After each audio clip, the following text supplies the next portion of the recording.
Update. My ex-husband wouldn't let my youngest daughter to be at my wedding. Original post. So I need to give some backstory. My ex-husband, 37 male, and I, 37 female, have been divorced for 6 years now.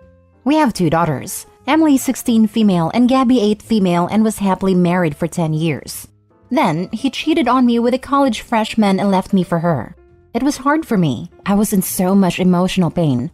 It wasn't just his cheating, but also how he said he hates me and that I looked ugly. He even said something on the line of, I was not as tight as I used to be. You can imagine my pain. It gave me some serious trust issues. I couldn't forget what he said to me during our divorce. Emily knew why we divorced, and she held some resentment towards her father for that. But Gabby was too young at the time. Nonetheless, he was a crappy husband, but a good father to both of them. We shared custody. The girls would be with me from Friday to Monday.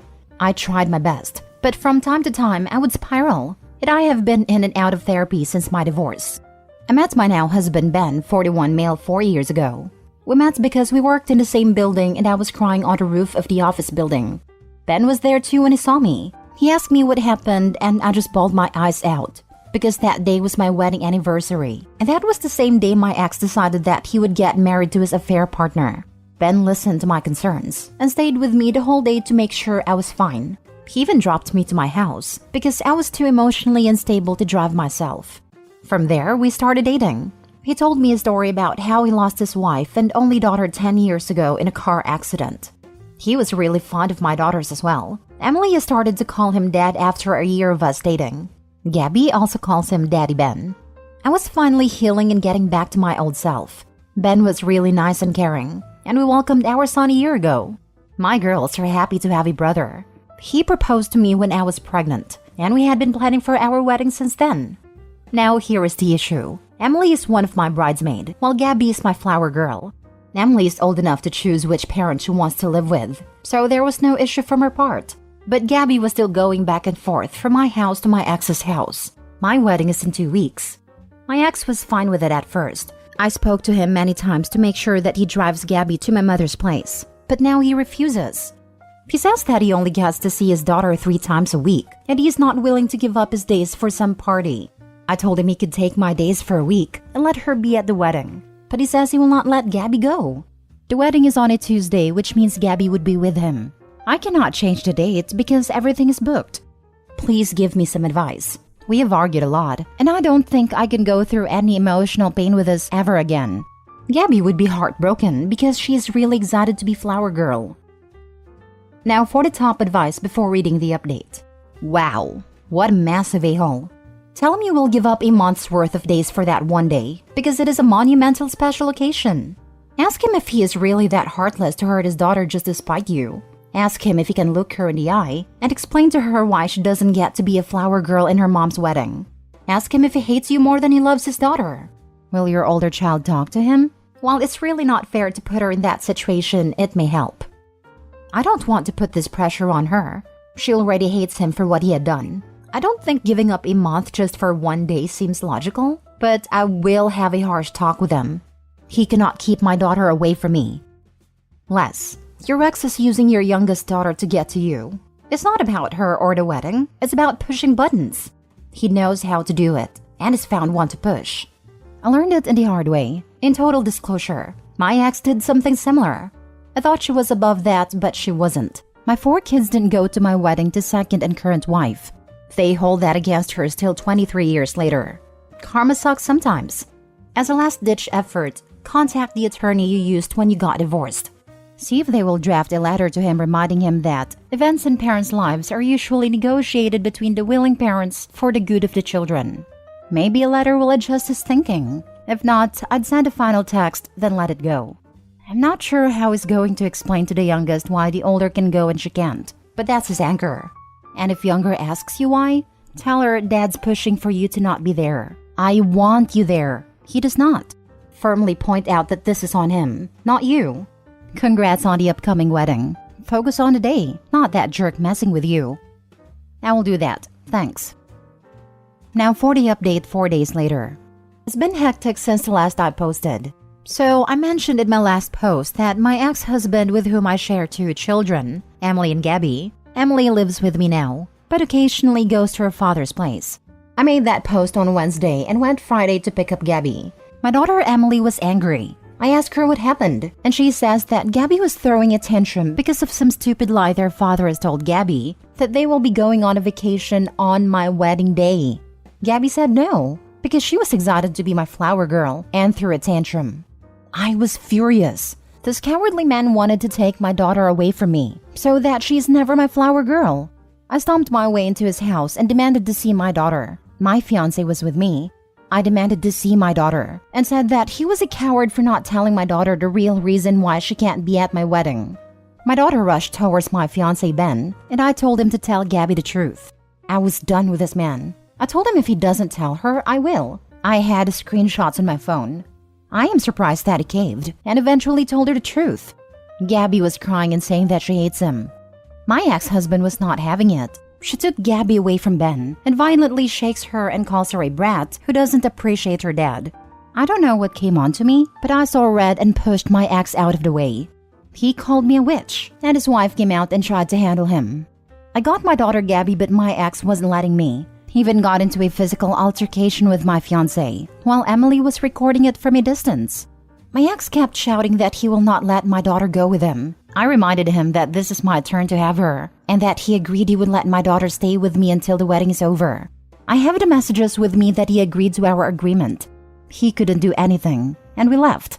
Upon arriving, Emily told me if it is possible to keep Gabby with us forever, because she does not want to live with her dad. I asked why, and she told me that her dad has been really angry ever since I started a relationship. It wasn't that extreme at first. Then he started insulting me behind my back about how much I downgraded by dating Ben. It got even more agitated when he learned I was pregnant. He has been asking his wife to start having kids, and they had fights multiple times. It doesn't end there. Emily also mentions he would often lash out on Gabby and even scold her for making small mistakes. He even forced both of them to call his wife mom, but Emily refused. She also said the only reason she ever goes back is because she knows Gabby has to stay with him, and she is just protecting her. I cried and asked her why she didn't tell me. She responded that she saw how happy I was with Ben, so she didn't want to burden me. I don't know what to say. I never wanted my daughter to take the burden. While I am happy that she tried to protect her sister, I feel disappointed in myself that I was so busy with my new life that I neglected my daughter. Whenever they came home, they were smiling, and I took that as a sign that everything was okay. I told Emily while I'm proud of her, she should have told me. She should have never taken it upon herself to save Gabby. I am their mother, and I will protect them from everything. I was going to let my daughter stay with my ex when I was in my honeymoon, so that he would not cry about not spending enough time with his daughters. Now I'm thinking otherwise. I don't know what to do. I am really stressed and next week is my wedding. The amount of people freak out when the ex starts dating again is mind-boggling. Especially the ones who cheated on their ex and left them. I saw another post on AITA where the mom who cheated on Opie's father with a stepdad freaked out when her ex who she left 7 years ago started dating. The mom straight up stalked the girlfriend.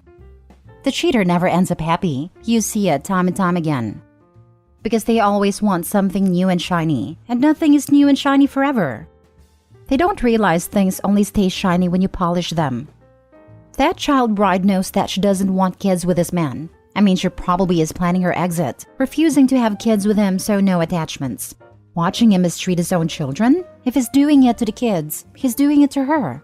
Opie leaving that marriage is the best thing that happens. I'm glad she found a good match that her kids seem to love. It's not clear, but it sounds like they might have video of the ex-man handling poor Gabby and a verbal altercation, which looks bad for both of them, but seems to be on the side of Opie. Some parenting classes or whatever would be well worth getting her out of that house if they can get a judge to see the ex seems to be edging towards physical harm. I mean, she only jumped when her ex was shaking Gabby, so it can count as self-defense. Last story. Update. Am I the a-hole for calling my mother-in-law on my fiancé? Original post. My fiancé, male 22, was injured over a month ago and had surgery to correct things literally 2 days after the accident. I, 21 female, have been by his side the entire time. I have more or less become his caregiver.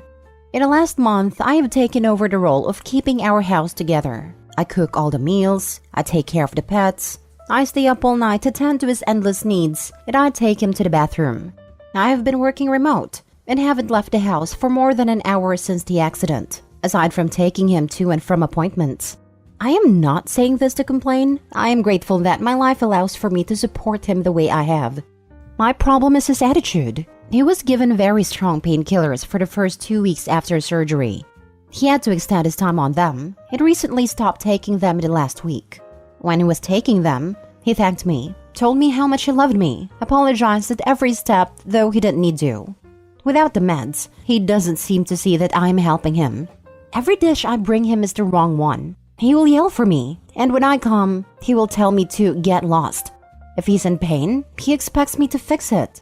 I am exhausted. I can't do anything right, and it is wearing on me. I haven't slept in weeks. I haven't seen a friend or family member in way too long. I can't even be on the phone for more than 10 minutes without it being an issue. After days of what turned into verbal abuse, I called my mother-in-law. I told her everything as soon as I saw he was asleep. I cried for about 15 minutes. I felt terrible unloading on her like that, but I had so much built-up frustration I just couldn't stop. She was very supportive on the phone, let me know I wasn't wrong to feel like that and let me cry. After hearing everything, she was furious and ended our call to talk to her son. She tore him a new one. I heard him trying to defend himself through the door, but it was mostly just stammering. She flew up yesterday and put me in a nice hotel. I haven't heard much from my fiancé since I left, but as I was leaving, he was yelling at me for calling his mom. He said he didn't want to marry someone who couldn't be there for him in sickness. I told him I loved him and I was sorry. I am just so tired. He didn't care and just told me to go, and his mom could do a better job for him than I ever could. So now I'm on my way to a nice hotel room, feeling like a major a-hole. I need to know if I'm wrong here. Edit. He began weaning off 2 weeks ago and became fully dependent on over-the-counter medication this week. He did not stop taking them cold turkey. His doctors were heavily involved too, due to previous substance abuse. Now for the top comments before reading the update. Not the a-hole. You've gone above and beyond. In sickness and in health does not mean never needing a break. It doesn't mean accepting abuse. Can you break up with a fiancé and keep the mother-in-law? She sounds great. I second this. Toss the fiancé. Keep mother-in-law. Maybe. Withdrawal and pain make a-holes of us all. OP, previously he was super grateful. Maybe give it a few weeks? I think the crappy side of him is the true side. If she doesn't want to deal with him being rude and emotionally abusive, yelling and cussing at her, I'd run. Not the a-hole. It's in sickness and in health, not through abuse and toxicity. This is a distinction that needs to be highlighted more often. Not the a-hole. Exactly. And they're not even married, so those vows mean crap. Lol. Mother-in-law sounds like a keeper though. Now for the updates. Mother-in-law is taking him back to their hometown once they can get flights together. I'll stay in this hotel until then. Fiancé doesn't want to talk yet, and to be honest, I don't blame him. He knows what's coming, and I'm angry. I'll go visit him in a week, so I have until then to decide how I want to move forward. My mother called last night about a venue she found in my hometown, and I told her what's going on. She doesn't want to spend a bunch of money on a pending divorce, so we are stepping back from planning. Not much more to add. I'm excited to see my pets and be able to sleep in my own bed. I'm going to try to make my sister fly to my state so I can have some company. That's pretty much it. I'm in serious awe about how I let my life get like this. But oh well, today will be better. Second update. I went home 2 days after posting. Things were sad. My mother-in-law had cleaned, but the energy in the house was a bummer. The first thing he said to me when I got back was, "I'm glad you're back. Can you make me a snack?" There was no apology, no accountability, just a task. He only talked to me when he needed something, and his attitude was worsening. My mother-in-law took the rest of his prescribed opiates, so I knew he wasn't using. The weekend following the mother-in-law debacle, my wonderful fiancé told me he had friends coming to stay for the weekend. 2 hour heads up. Didn't ask. I sighed and made up the guest room. His friend and friend's girlfriend came to stay, and during the stay, my fiancé bought me flowers, got out of bed daily, took me out, and let me call my parents unsupervised. The day they left, he was back to bed with a crappy attitude. I wish I could say I am in my own apartment with my pets, and a bottle of rosé that's just for me, or with my girlfriends that I haven't seen in months. Unfortunately, I'm writing this on a couch while I listen to the music that are as endless demands. However, I do have a light at the end of the tunnel.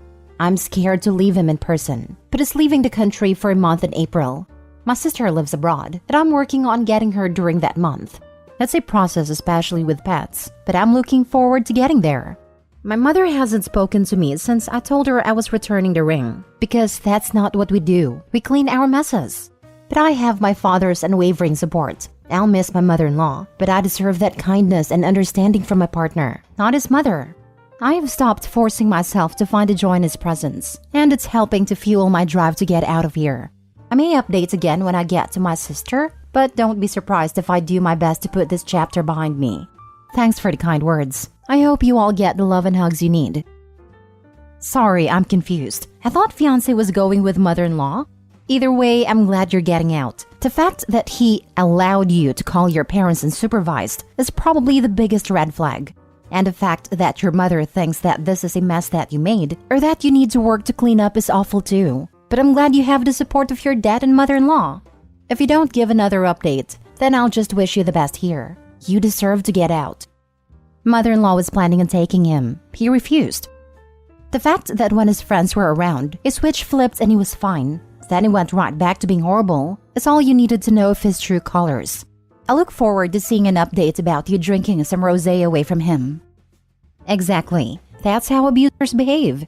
Nice and loving towards you in front of others, while being a complete monster behind closed doors. Final update. Things got very bad since I posted this, and I'm currently in my childhood room at my father's, decently hungover. And I am officially a single lady.